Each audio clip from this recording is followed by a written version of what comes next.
mundo, meu Deus, Sérgio Farias, eu e a minha voz potente, maravilhosa, que ontem gastei quase toda, tô aqui rouca.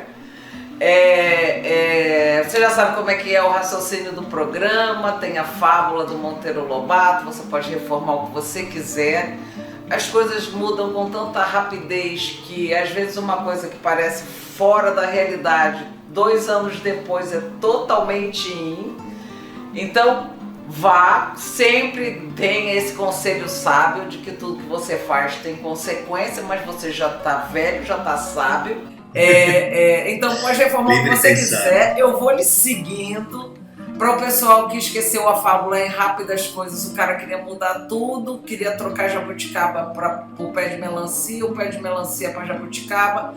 Caiu uma jabuticaba na testa dele quando ele estava dormindo. Ele falou: opa, acho que Deus foi um pouco sábio quando fez essas árvores. Então, assim, mais ou menos contado. Sérgio Faria, como é que você reforma o mundo?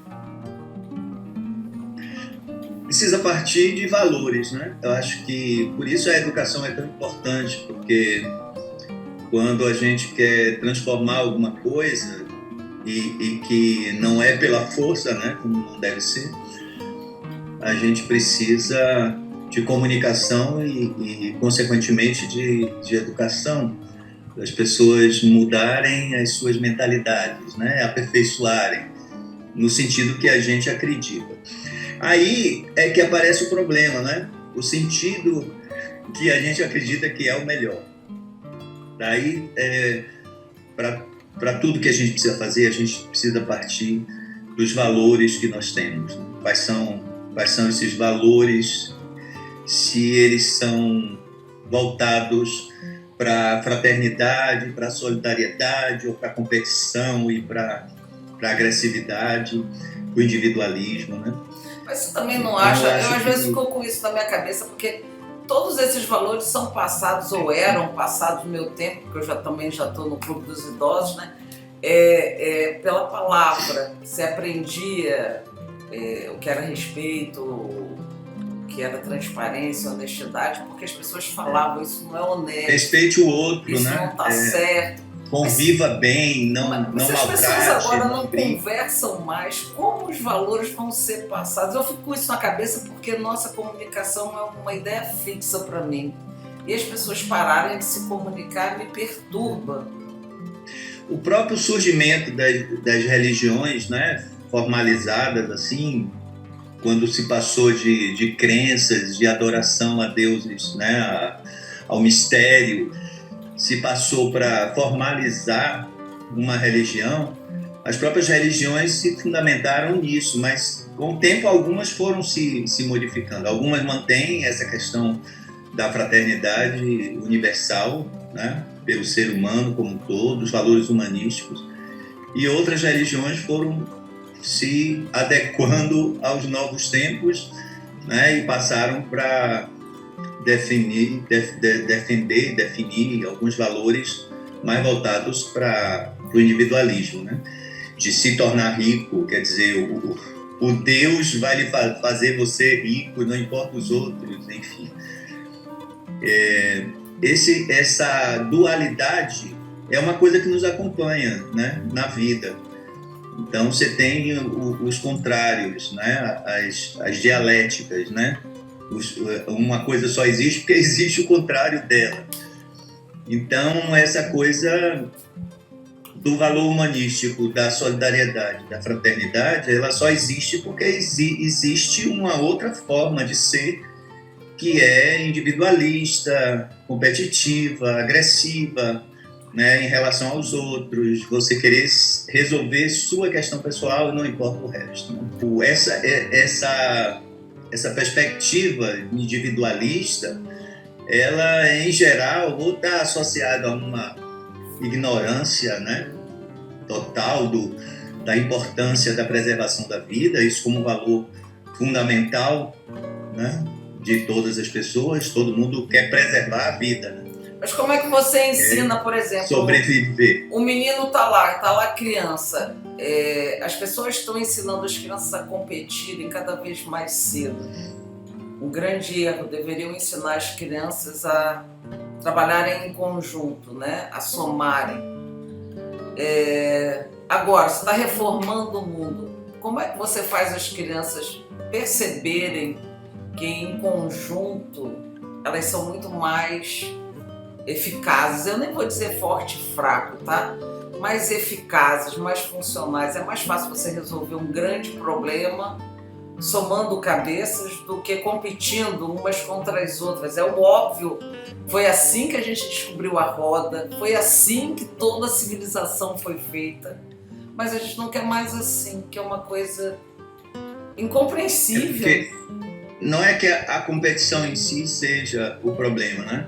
Porque quando você faz a competição, mas numa perspectiva de articulação com as outras pessoas, numa relação cooperativa também, a competição serve para você se aperfeiçoar, você buscar superar seus próprios limites e alcançar coisas que são importantes, que são objetivos. Aprender isso também é bom. O problema é ser só isso, né? O problema é esses jogos de competição não estarem acompanhados de uma educação de valores. E é importante chamar a atenção, quando você fala assim, dali a criança e como a gente trabalhar com ela, é que não é, muitas vezes se atribui à escola, né, esse papel. E a família tem um papel fundamental nisso, quer dizer, mas é preciso uma combinação entre a educação formal, né, escolar, e a educação familiar. E como é que a gente, entrando na educação formal? Porque se fala muito em crises de valores, né?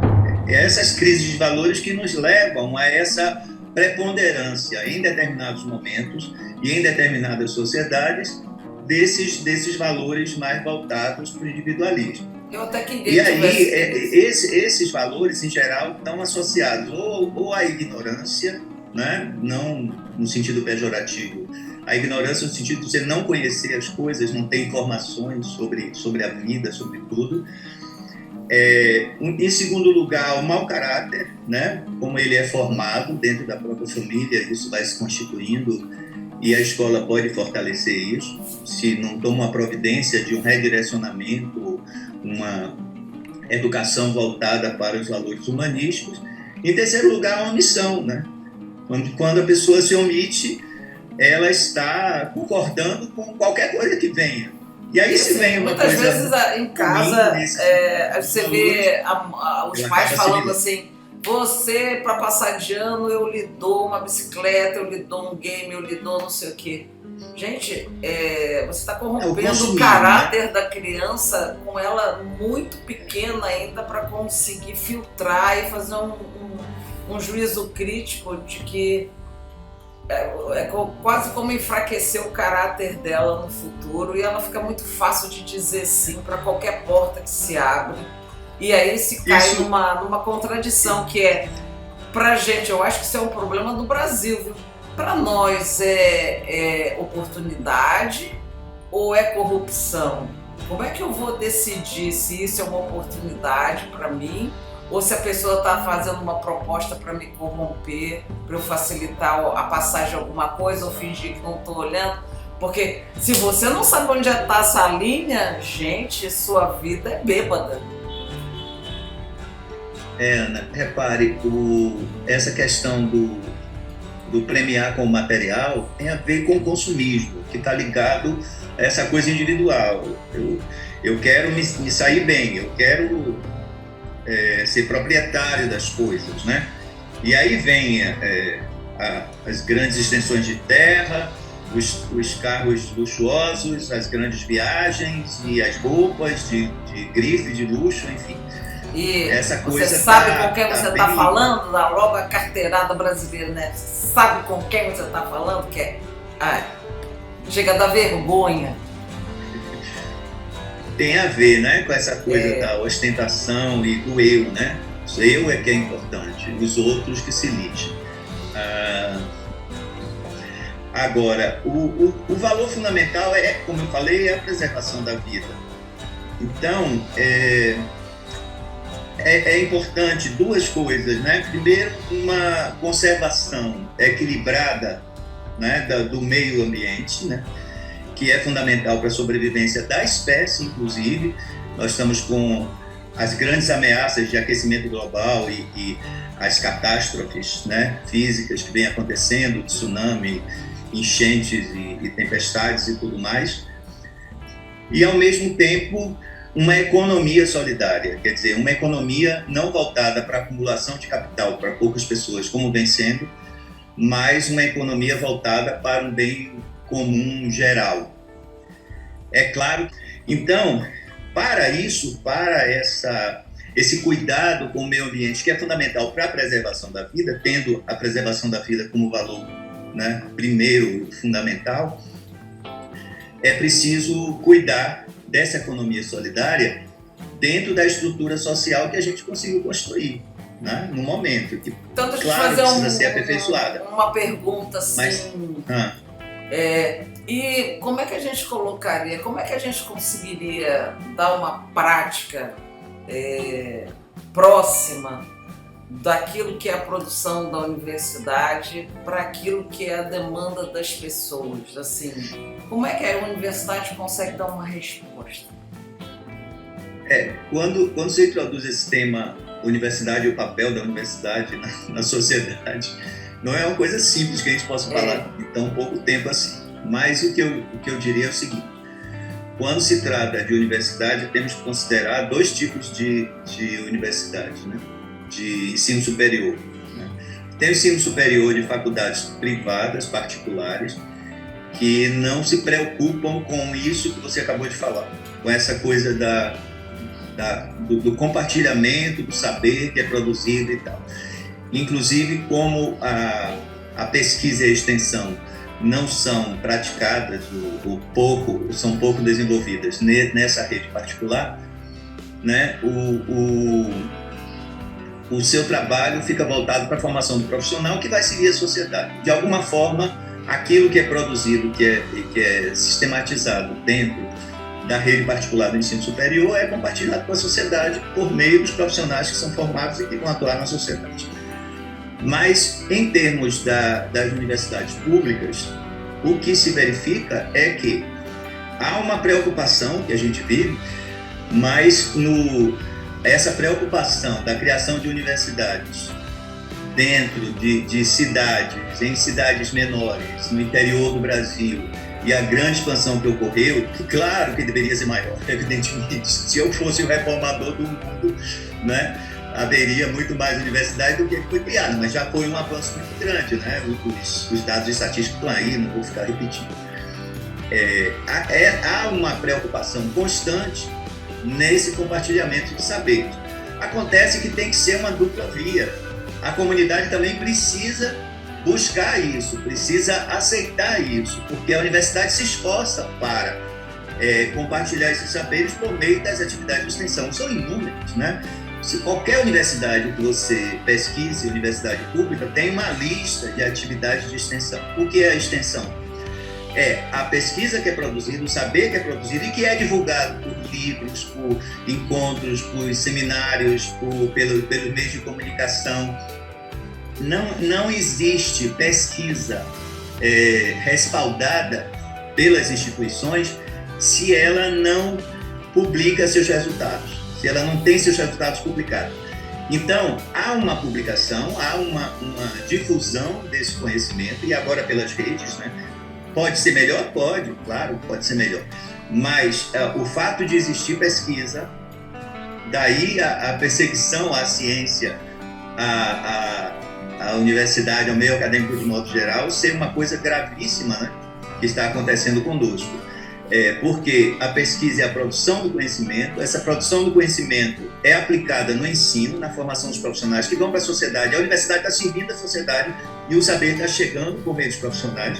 Se você tem um arquiteto atuando, se você tem um assistente social, se você tem um diretor de teatro, se você tem um médico atuando na sociedade, ele se formou na universidade. E esse saber que foi produzido na pesquisa e que foi passado no ensino, ele chega na sociedade. Então a gente não pode dizer que a universidade vive separada do resto da sociedade. Isso é falso, isso é uma falácia, e isso é das pessoas que que ficam querendo combater exatamente a produção de conhecimento, a crítica, né, o que existe na universidade e o seu papel nesse aperfeiçoamento da sociedade.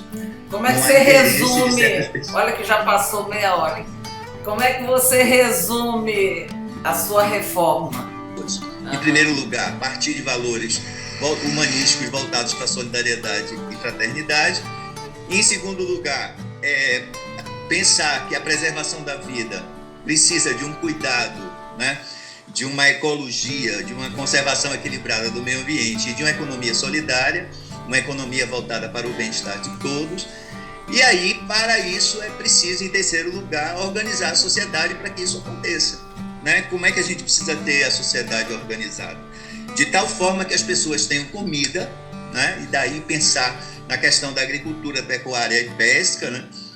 As pessoas precisam comer para sobreviver, ter água, né? Todo mundo precisa beber água e a água precisa ser limpa, não pode ter os rios poluídos. E aí volta para a questão ecológica. É preciso ter um abrigo na sociedade mais complexa, né? Mas com uma população agigantada, você precisa de trabalho para atuar na sociedade nessa perspectiva aí, tem indústria, comércio, né? E a capacitação do trabalho também.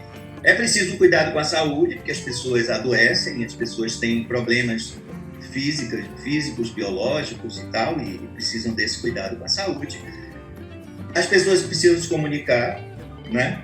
Porque se você tem uma aldeia com 200 pessoas, elas se comunicam pessoalmente, né? Mas se você tem uma cidade com 3 milhões, né? Você precisa, e você tem um país com 200 e tantos milhões de pessoas, você precisa de sistemas de comunicação para as pessoas interagirem e resolverem suas coisas. Nessas grandes cidades, você precisa de transporte e, finalmente, o controle, né? Para que esses valores fundamentais sejam preservados e se parta para essa perspectiva de um bem-estar geral, né? Então, as pessoas que transgridam isso precisam ser repreendidas ou reprimidas ou reeducadas, né? Acima de tudo, principalmente, mas precisa de um sistema desse combate aos desvios, à saída dessa perspectiva que você considera ideal, né? Aí vem o judiciário, vem os sistemas de controle, né? do comportamento. E, finalmente, a política. As pessoas precisam de política para que isso tudo aconteça. Então, esses elementos todos, eles precisam ser cuidados pelos gestores da sociedade. E numa sociedade democrática, esses gestores seriam os representantes eleitos ou considerados aptos a realizar determinadas tarefas para que esses valores sejam defendidos. Né? E tem assim uma coisa que eu acho essencial, que as pessoas dizem muitas vezes: eu não gosto de política, eu não quero saber de política. Você, quando diz bom dia aos seus vizinhos, pois é, quando você diz bom dia aos seus vizinhos, para você pedir, sei lá, meia xícara de açúcar para não ter que ir no mercado, isso é política. Tudo ao redor da nossa vida está baseado em comunicação, e o passo seguinte da comunicação é a política. É política, porque se você depois devolve a meia xícara, né? Mesmo que ele não aceite, mas você diz assim: olha, eu fui no mercado, comprei, estou te devolvendo aquilo que eu pedi. E tem uma política de boa vizinhança, de você pede o açúcar, devolve um pedaço do bolo, né? E você, repare, se você devolve, ou se você leva um bolo que fez com açúcar e tudo mais, ou se você não devolve, isso é uma atitude política, né? Exatamente. A omissão é uma atitude política. Você dizer: não me interessa nada, não quero saber, eu não vou me meter. Você está se metendo, porque você está dizendo que o que acontecer você vai aceitar. Por quê? E tem que aceitar, e não adianta se rebelar depois. Exatamente.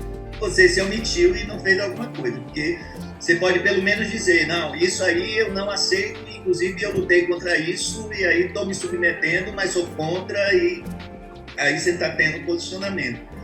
Mas no momento que se omite, você concorda com aquilo que vem, mesmo que seja a maior desgraça, que está contra totalmente seus supostos valores, né? Exato. Então, se você tem valores que são diferentes disso, a omissão é um crime, né? A omissão, você não participar de alguma forma.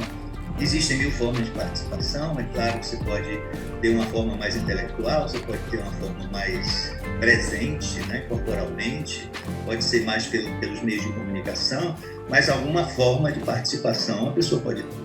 E vamos terminar, olha, com essa frase que eu aprendi muito pequena. Olha, os egoístas morrem sozinhos.